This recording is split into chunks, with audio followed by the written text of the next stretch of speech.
say this without hurting anybody's feelings, but it just does. I just don't give what y'all say that much merit, you know. It just doesn't. You know, I'm not going to put a Jim Mora on you and say the famous, you know, you think you know, but you just don't know and you never will. Although it's a great line. I'm not saying that. I'm just saying I'm not saying that. I'll say it at some point before I stop playing. I think he is too. I love me some number 18. Denver improved to a perfect 7-0 after beating the Packers 29-10. They now join the Patriots and Bengals as the only 7-0 teams left in the NFL, with 4 weeks to go until the highly anticipated game in Mile High. The Patriots are outscoring the Broncos by over 11 points a game, but the Broncos defense is giving up 3 fewer points per game, so we'll see what we'll give. Stephen A., who's the best team in the AFC right now, the Patriots or the Broncos? Well, before I answer that question, I'd like to say this about that video that we just showed for Peyton Manning. If you want to insult the media, I can't think of a classier way. Right? Okay. Well, he did it without doing it. Well, he did it without doing it. It was very classy. The only thing that I would like to add to him is that when he says you think you do know, but you don't know and you never will, that's absolutely true, but primarily because number one, you guys would never tell us. And number two, even if we did know, you wouldn't admit it. So I just want to point that out in terms of people that watch football and watch what they do and what have you. They go through extraordinary measures to make sure we don't know. Even when we do know, they don't admit it. So let's not leave that out. May I add this on what you just said? Yes. Sometimes they don't know. That's right. Sometimes they don't. Sometimes they don't. Sometimes they don't. Now to answer the question about the Patriots and the Broncos. Yes. It depends on when you're talking about. If you're talking about the Patriots in this season, then it's the Patriots. If you're talking about what we saw last night, then it's a different ball game. Because if Denver's offense can do half of what it did against Green Bay last night, against anybody else, they'll be better than anybody else because of the way that defense is playing. But the question is, can you do that? Can you do that just against anybody else? I don't know that you can. I don't know if Ronnie Hillman and C.J. Anderson can run the football the way that they did last night, continuously, week after week after week. I don't know if the deep pass connection between Peyton Manning and Demaryius Thomas is something that can continue.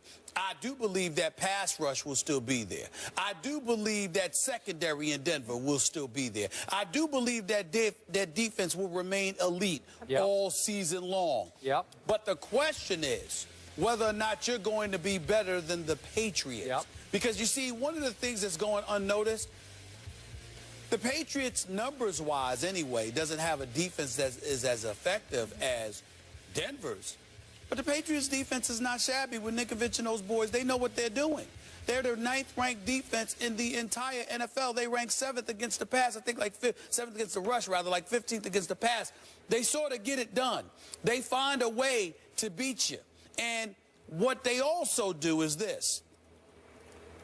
With New England's offense being as prolific as it is, it applies pressure to an opposing offense to be more efficient because you don't want to give Tom Brady and those boys the ball too often.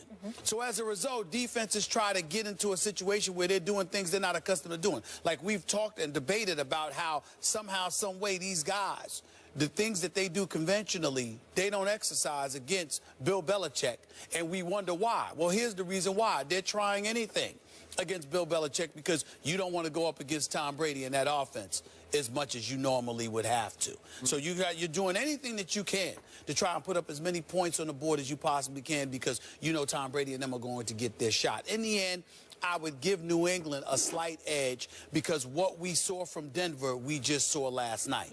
What we've been seeing from New England, we've been seeing all season long. I would give them the edge over Denver right now, but that doesn't mean I'm going to give them that edge November 29th when they meet. So are you ready to plunge on it?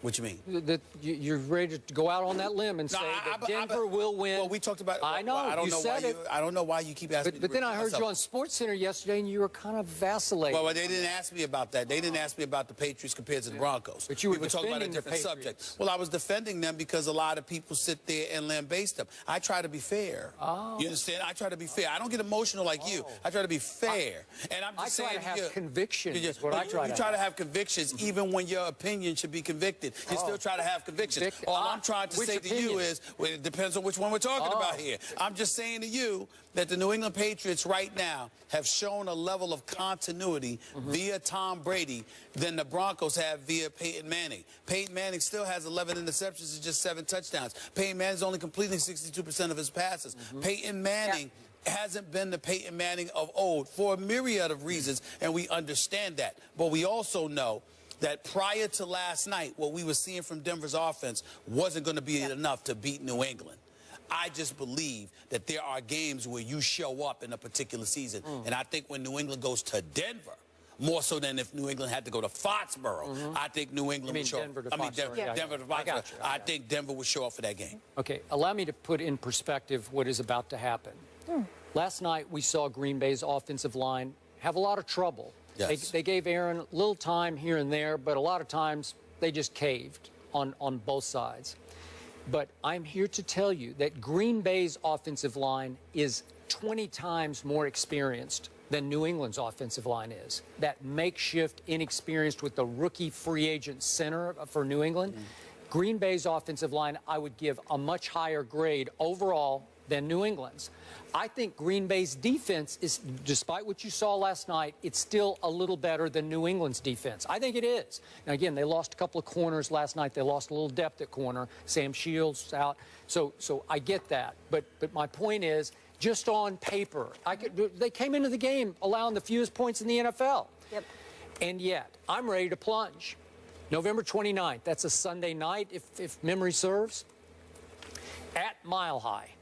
I say that Tom Brady will beat the Denver Broncos because Tom Brady, I'm here to tell you again, is playing at the highest level any quarterback in the history of this game has ever played at, starting with last year's Super Bowl all the way through last Thursday night's Miami devastation.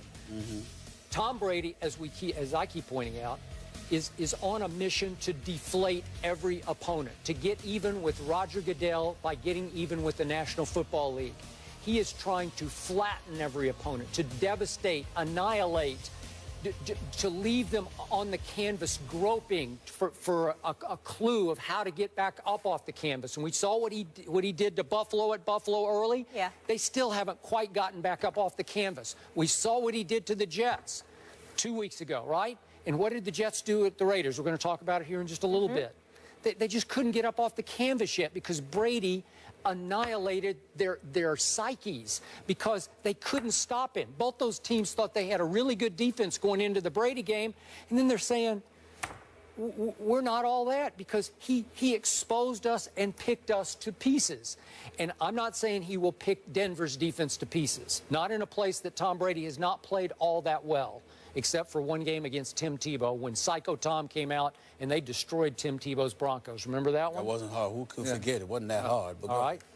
So my point is, because Brady is on such a mission, I believe he will inspire his team to beat Peyton's team on that night. They're just playing at such a high level. They make plays, and when he starts making plays, the defense starts responding to him. So loved what I saw last night. I can't make any case on paper for Brady winning on November 29th after what we saw happen to Green Bay's very experienced offensive line. But watch what happens. I think this team is on a 16-0 mission that very well could lead to 19-0. I just think you're looking at last night at Denver, and I think that, you know, you make a case for Green Bay in their defense to elevate Denver's offense, and I'm just of the mindset, look, prior to last night's game against Denver, they played San Francisco, St. Louis, and San Diego. Now, we've seen some flashes from St. Louis because Gurley is the real deal. No question about it. And I'm a Tavon Austin fan. No question about it. So we look at it from that perspective, and we know what St. Louis's front seven is like. So it is what it is. But San Francisco, can it get any awful? I mean, listen, we don't even have time to get in the Kaepernick today. Good Lord of mercy, what's going on in San Francisco there. And, of course, the San Diego Chargers have been a huge disappointment. But this Green Bay Packers defense does rank 7th overall, but it does rank 17th against the pass. It does rank 26th against the rush. It is 23rd in yards allowed. When you say 7th overall, you're talking about yards allowed. That's right. Not points allowed.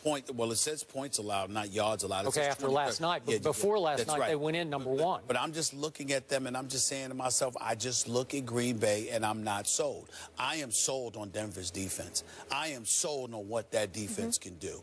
I'm just telling you. I look at their secondary right now. I mean, it's hard to get open against these dudes. It's going to be very, very interesting to see what happens, and it's going to tell me a lot about Denver and that defense because more so, it's not even about who wins or loses the game to me. It's how I see Denver's defense look against Tom Brady. That's going to tell me a lot about how legitimate their title aspirations are because there is no question in anybody's mind that if you want to get to the Super Bowl out of the AFC, you are going to have to go through Tom Brady and the New England Patriots to get there. So that defense, to me, it's going to tell me something about what they're able to do against New England. I will give you this.